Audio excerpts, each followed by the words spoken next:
सही भैया। तो हमने देखा यहाँ पे प्रोपोर्शनलिटी साइन को हटाने के लिए हमने कांस्टेंट का इस्तेमाल किया। इस कांस्टेंट का नाम है कॉफिशिएंट ऑफ विस्कोसिटी। ठीक है भैया। यही कॉफिशिएंट क्या होता है, अलग अलग मीडियम के लिए क्या होता है, अलग अलग होता है। ठीक है।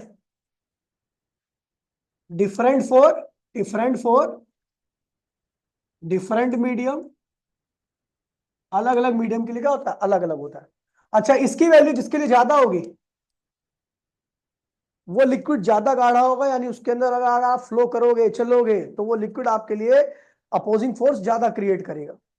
जैसे हनी हो गया, हनी के लिए इसकी वैल्यू क्या होती है, बहुत ज्यादा होती है।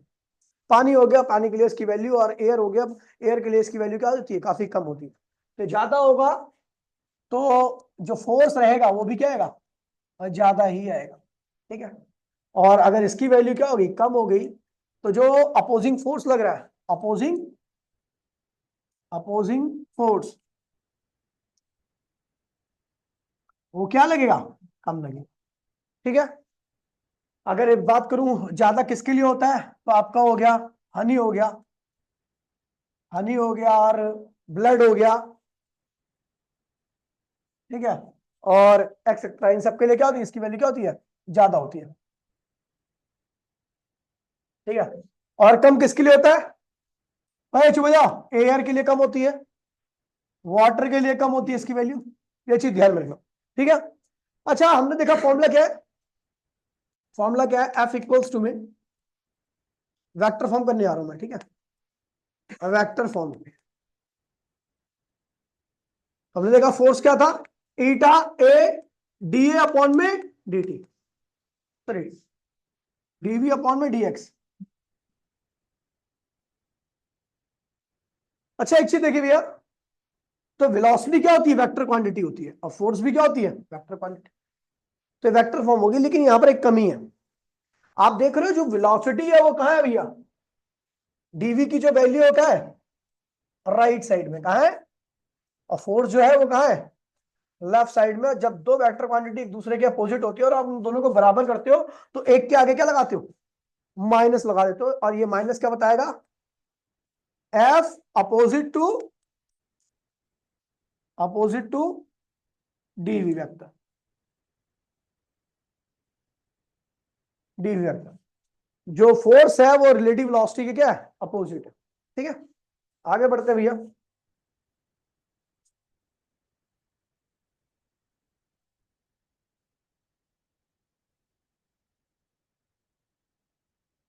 अगर मैं डायमेंशन निकालूं विस्कोसिटी का, विस्कोसिटी का डायमेंशन निकालूं तो वो ये आता है। अब कैसे आता है, कुछ नहीं करना, आपको पता है फोर्स क्या होता है, क्या होता है, ईटा ए डीवी अपॉन में, आपको इसका डायमेंशन निकालना है ना। अरे भाई यार, बार बार डी टी लिखा, डीएक्स है ना। फोर्स का डायमेंशन सबको पता होगा, एम एल टी माइनस, ईटा का आपको निकालना है, एरिया क्या होता है, एल स्क्वायर, वेलोसिटी क्या होता है, एल टी माइनस वन, और डीएक्स क्या होता है, एल। इससे ये कैंसिल हो गया। ठीक है। अभी हम क्या करेंगे, ईटा का निकालेंगे, तो ईटा का होगा M L T minus two, ये एल नीचे आएगा, ये एल नीचे आएगा, तो क्या होगा, एल स्क्वायर, और टी की पावर क्या होगा, माइनस। ये और ये कैंसिल हो गया, और ये क्या होगा, कैंसिल हो गया। तो इसे सॉल्व करोगे तो क्या होगा, एम एल की पावर माइनस वन डी की पावर, ये इसका डायमेंशन फॉर्मूला आ गया किसका, विस्कोसिटी का। ठीक है। अब इसकी यूनिट की बात करूंगा तो यूनिट भी कुछ खास नहीं है। ठीक है, यूनिट डायमेंशन हो गया, डायमेंशन। ठीक है, यूनिट की बात करूं तो यूनिट क्या होगी इसकी, तो फोर्स की यूनिट क्या होती है, न्यूटन। इसकी यूनिट निकालनी है आपको। एरिया की क्या होती है, मीटर स्क्वायर। वेलोसिटी क्या होती है, मीटर पर सेकंड, और ये क्या होता है, मीटर हो गया। ठीक है, समझ गया। तो इसको पूरा सिंप्लीफाई करोगे, मीटर से मीटर क्या हुआ, कैंसिल हो गया। ठीक है, इस मीटर स्क्वायर को कैंसिल करने की आवश्यकता नहीं, उधर लिया। तो ये क्या होगा, न्यूटन, मीटर स्क्वायर ऊपर है तो नीचे आएगा, और सेकंड नीचे आएगा, तो ये आएगा न्यूटन पर मीटर स्क्वायर सेकंड की पावर प्लस वन। ये इसकी एसआई यूनिट है, क्या ये, एसआई यूनिट। इसकी एक और यूनिट होती है, इसको कहते हैं डेका पोइज। क्या कहते हैं इसे, डेका पॉइज इसकी एसआई यूनिट होती है, जब वैज्ञानिक के नाम पे नहीं होती, जैसे फोर्स की यूनिट होती है केजी मीटर पर सेकंड स्क्वायर, वैसी, ठीक है, वैज्ञानिक के नाम पे न्यूटन होती है, वैसी इसकी एसआई यूनिट जो होती है ये होती है, लेकिन वैज्ञानिक के नाम पे क्या होती है, डेका पॉइंट्स, ठीक है। और इसकी जो सीजीएस यूनिट होगी, सीजीएस, अगर मैं सीजीएस की बात करूंगा तो न्यूटन के पे क्या आएगा, डायन, मीटर के पे क्या आएगा, और सेकंड क्या पे सेकंड, और वैज्ञानिक के नाम पे होगी पॉइस केवल, क्या होगी, बात हो रही है खामखा की बात हो रही है, पता नहीं क्यों, ठीक है, तो ये चीज ध्यान में रखना, ठीक है। अच्छा, ये ध्यान रखना कि पॉइज, डेका पॉइज इक्वल्स में 10 टाइम्स ऑफ पॉइज। ध्यान रखना कि एक डेका पॉइज में 10 पॉइज होते हैं, ठीक है, इसे नोट करके रखना। आगे बढ़ते भैया,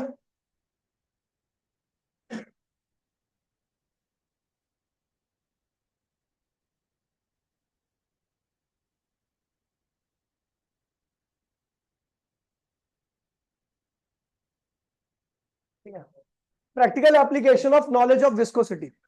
देखिए विस्कोसिटी की नॉलेज होने पर उसकी कुछ एप्लीकेशन भी होती है, ठीक है। जैसे आपको आप पता होना चाहिए भैया, ग्रीस वगैरह होती है, ऑयलिंग वगैरह होती है, तो भैया इन सब की कहाँ पे क्या जरूरत है, ठीक है, पानी की कहाँ जरूरत है, तो ये उनकी विस्कोसिटी के हिसाब से आप निकाल लेते हो। आपको जहां पे ज्यादा विस्कस चीज की जरूरत होती है तो आप वहां पे गार्डे फ्लूइड का इस्तेमाल करते हो, नहीं तो देखिए यहाँ पे लिखा हुआ है the knowledge of viscosity, the knowledge of viscosity and it's variation. देखिए भैया एक बात बता दूं आपको कि जैसे हम यहाँ पर जिस ग्रीस का इस्तेमाल करते हैं गाड़ी वगैरह में, ठीक है, वही ग्रीस का इस्तेमाल आप ऐसी जगह पे नहीं कर सकते जहां पे ज्यादा गर्मी है या ज्यादा ठंडी है, ठीक है।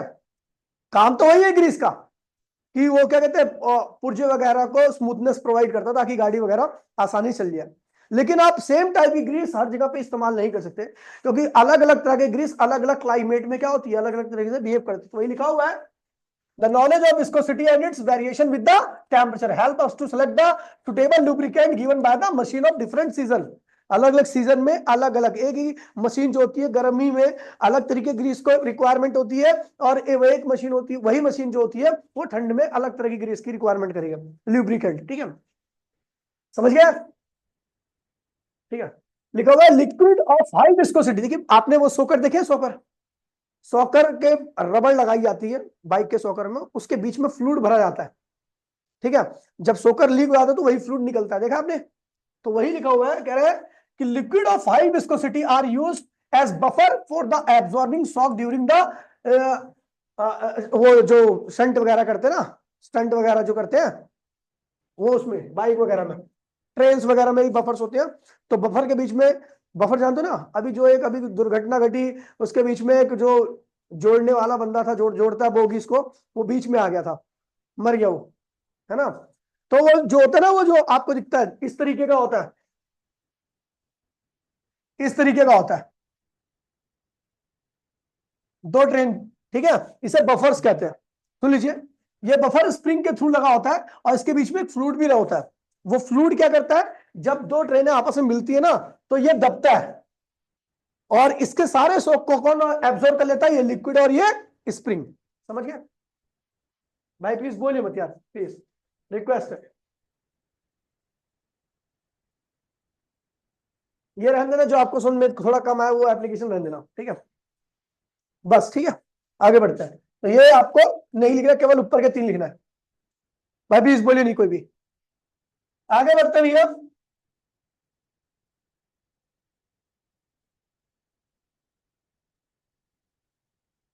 ये काफी इंपॉर्टेंट है, ठीक है, पॉइज उली फॉर्मूला,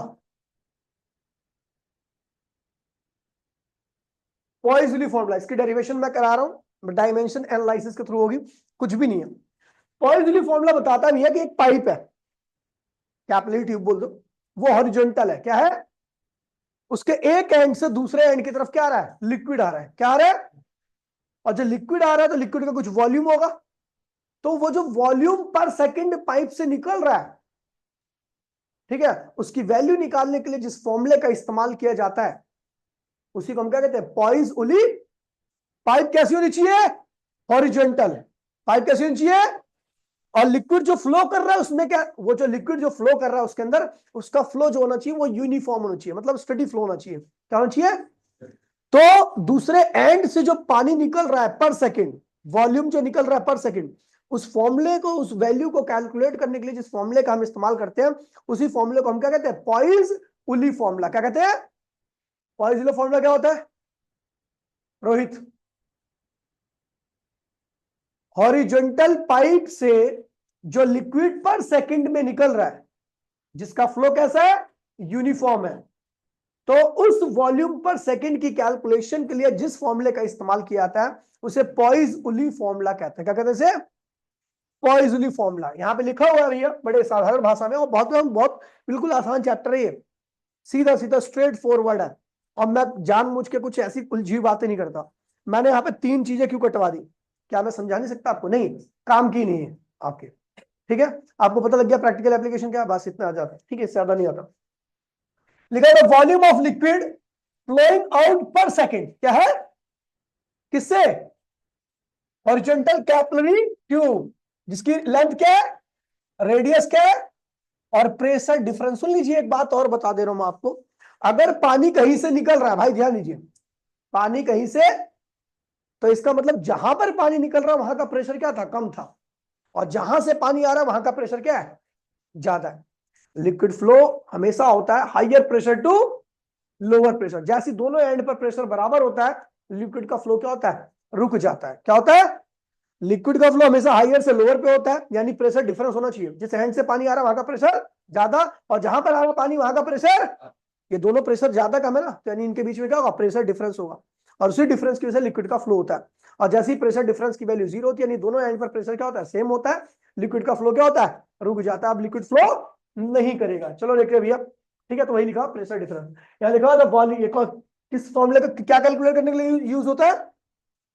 ये फॉर्मूला कहां यूज होता है? Volume of liquid flowing out through the horizontal capillary tube, जिसकी लेंथ क्या है? Under the pressure difference across the end of given tube. ठीक है भैया, तो वो जो वॉल्यूम पर सेकंड निकल रहा है पाइप से, उसी की कैलकुलेशन करने के लिए हम इस फॉर्मूले का इस्तेमाल करते हैं। अच्छा, इसके कुछ एजम्पशंस है। क्या एजम्पशंस है? कह रहे भैया कि लिक्विड क्या होना चाहिए? यूनिफॉर्म फ्लो होना चाहिए। क्या होना चाहिए? दूसरा, प्रेशर जो होना चाहिए, प्रेशर डिफरेंस जो होना चाहिए। जैसे ये पाइप है, ये पाइप है, यहां का प्रेशर P1 है और यहां का प्रेशर क्या है? P2 है। अगर, अच्छा एक बात ध्यान रखना, ये A है, ये B है, यहां का प्रेशर PA है और यहां का प्रेशर क्या है? PB है। कह रहा है if PA is greater than PB, तो लिक्विड कहां से कहां पे फ्लो करेगा? तू बता। अगर PA is greater than PB, हाँ, PA की तरफ करेगा। तो चांटा मारूंगा, PA is greater than PB, तो PA से A से B की तरफ फ्लो करेगा। लिक्विड कहां फ्लो करेगा? लिक्विड का फ्लो रहेगा A से B की तरफ। और अगर if PB is greater than PA, तो लिक्विड का फ्लो कहां से करेगा? B से A की तरफ। समझ गए? तो वही कह रहा है कि पाइप में जो, भाई प्लीज, प्रेशर डिफरेंस है, जितना प्रेशर डिफरेंस अंदर है उतना इसके हर एक पॉइंट पर होना चाहिए प्रेशर डिफरेंस। समझ गए? कह रहा है कि ये फॉर्मूला जब ही आप अप्लाई कर सकते हो जब प्रेशर डिफरेंस जो एंड पर है वही क्या होना चाहिए? इसके हर एक पॉइंट के होना चाहिए। वही लिखा हुआ है, the pressure is constant. Pressure is, actually pressure नहीं होना चाहिए, प्रेशर डिफरेंस इज कांस्टेंट। क्या होना चाहिए?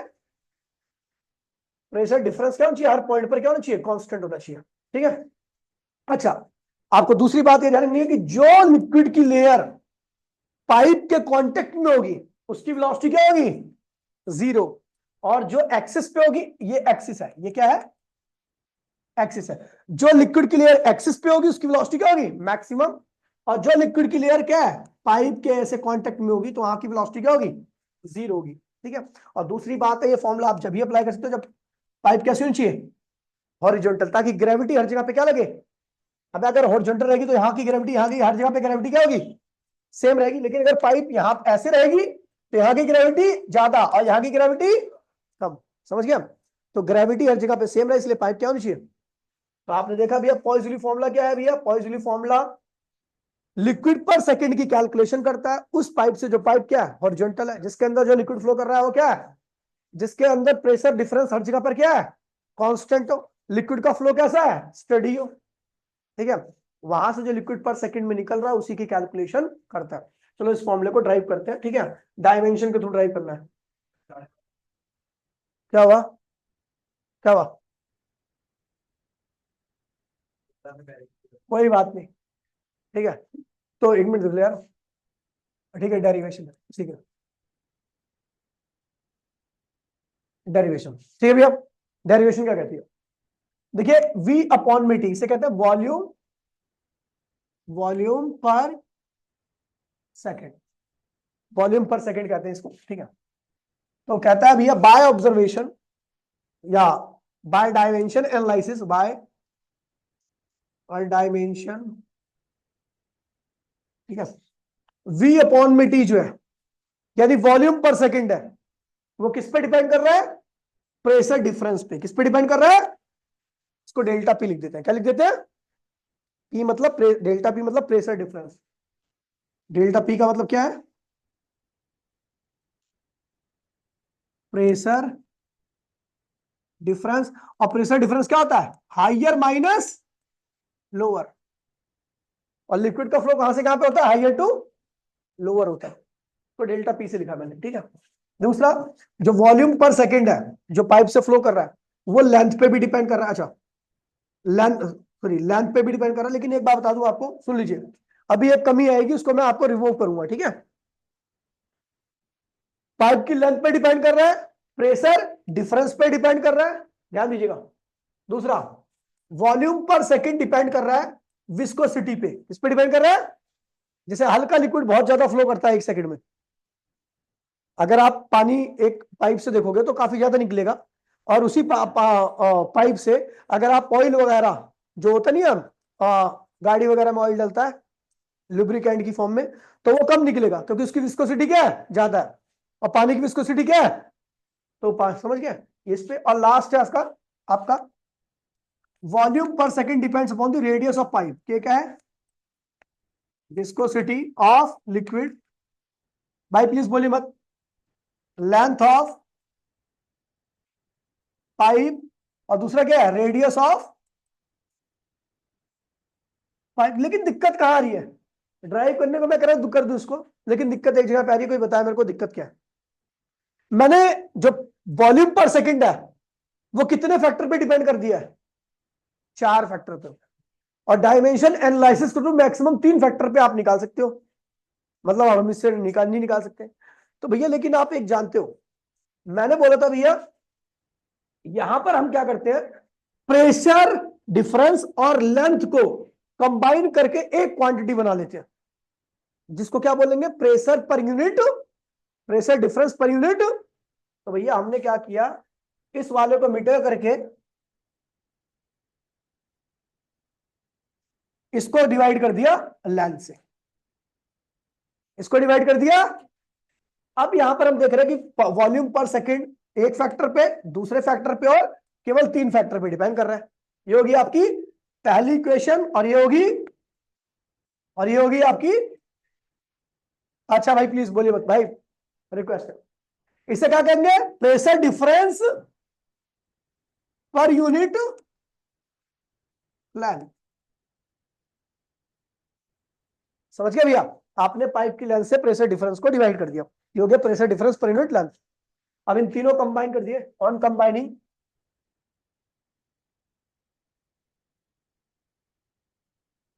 On combining first second and third equation, ठीक है, तीनों इक्वेशन कंबाइन कीजिए। v अपॉन में टी इज डायरेक्ट, भाई प्लीज बोलिए मत, इज इक्वल्स टू में डेल्टा पी अपॉन में एल की पावर ए, ईटा की पावर बी, और आर की पावर क्या हो गया, सी, ठीक है। सबके डायमेंशन की वैल्यू रखो, ये वॉल्यूम है, इसके डायमेंशन क्या होगा, एल की पावर 3, ये नीचे टाइम है तो क्या हुआ, यहाँ पर के भी आएगा, के अभी नहीं लगा रहा, ठीक है। के का कोई डायमेंशन नहीं होता, आपको पता होना चाहिए। प्रेशर का डायमेंशन होता है एम एल की पावर -1 डी की पावर -2। प्रेशर डिफरेंस हो चाहे प्रेशर हो, डायमेंशन क्या होगा, सेम होगा। लेंथ का डायमेंशन एल, इसकी पावर क्या होगी ए। ईटा क्या होता है एम एल की पावर -1 डी की पावर क्या गया इसका बी। रेडियस का क्या हो गया एल, पावर क्या गया, ठीक है। अब यहां पर आपको याद होगा डायमेंशन एनालिसिस, भाई प्लीज डायमेंशन एनालिसिस में आपको याद होगा हम क्या करते थे, यहां पर एम भी है, एल भी है, टी भी है, राइट साइड में देखो तीनों चीजें, लेकिन यहां पर केवल क्या है एल और टी है। तो हम क्या करेंगे, एम की पावर 0, एल की पावर 3, टी की पावर, यही होगा। इधर क्या होगा, देखिए इस एल को ऊपर ले जाओ तो एल की पावर -2 हो जाएगा। देखो एल ऊपर ले आएगा तो एल की पावर क्या होगा, एम एल की पावर -2 टी की पावर ए। खामखा की बात हो रही है, बात करने की जरूरत नहीं है। एम एल की पावर -1 डी की पावर -1 बी, और एल हो गया इसकी पावर सी। अभी कौन कौन इसमें एबीसी की वैल्यू निकाल लेगा डायमेंशन एनालिसिस में, इक्वेशन में भी है और एबीसी की वैल्यू निकालनी है। सुन लीजिए भैया, यहां पर जब आप सॉल्व करोगे ऑन सॉल्विंग, तो ए की वैल्यू आने वाली है आपकी 1, क्या आने वाली है, ठीक है। बी की वैल्यू जो आने वाली है आपकी -1 आने वाली है। बी की वैल्यू क्या आएगी, -1। और जो सी की वैल्यू आने वाली है वो आएगी 4, क्या आएगी 4, 4 ही आएगी।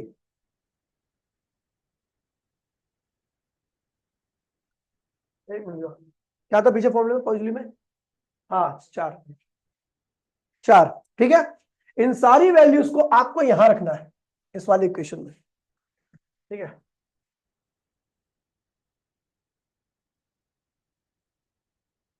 ठीक है, देन वॉल्यूम पर सेकेंड इक्वल्स टू में के, भाई प्लीज, के डेल्टा पी अपॉन में एल की पावर क्या है ए की वैल्यू क्या रखी है 1, ईटा की पावर क्या है बी, बी की वैल्यू क्या रखी है -1, और आर की पावर क्या है सी की वैल्यू क्या रखी है 4। सॉल्व कीजिए तो आपका यह आएगा कि delta P eta sorry R की पावर 4 ईटा एल, और जो एक कांस्टेंट है यहां पर, इसको के की वैल्यू जो होती है वो पाई बाय में क्या होती है भाई, पाई बाय में 8 क्या होती है, पाई बाय में 8, ये आपको पता नहीं चाहिए, ठीक है। तो आपका जो पॉइजनली फॉर्मूला आएगा वी अपॉन में टी, यानी वॉल्यूम पर सेकेंड पाई बाय में 8 डेल्टा पी आर की पावर 4 अपॉन में ईटा एल। ये जो फॉर्मूला है ये वॉल्यूम पर सेकंड है, क्या है ये। अगर आपको ये बोलेगा कुल वॉल्यूम निकालो, तो वॉल्यूम, केवल वॉल्यूम निकालना, तो टाइम को क्या करोगे, इधर ले आओगे। टोटल वॉल्यूम क्या हो जाएगा, टोटल वॉल्यूम क्या होगा, पाई बाय में 8 डेल्टा पी आर की पावर 4 इंटू में टी अपॉन में ईटा एल।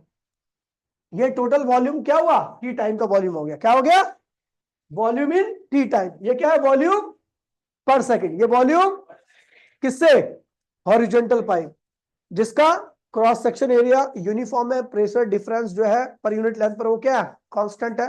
पाइप कैसी है, हॉरिजॉन्टल है, ठीक है भैया। इस तरह की पाइप में आपका होगा, ठीक है।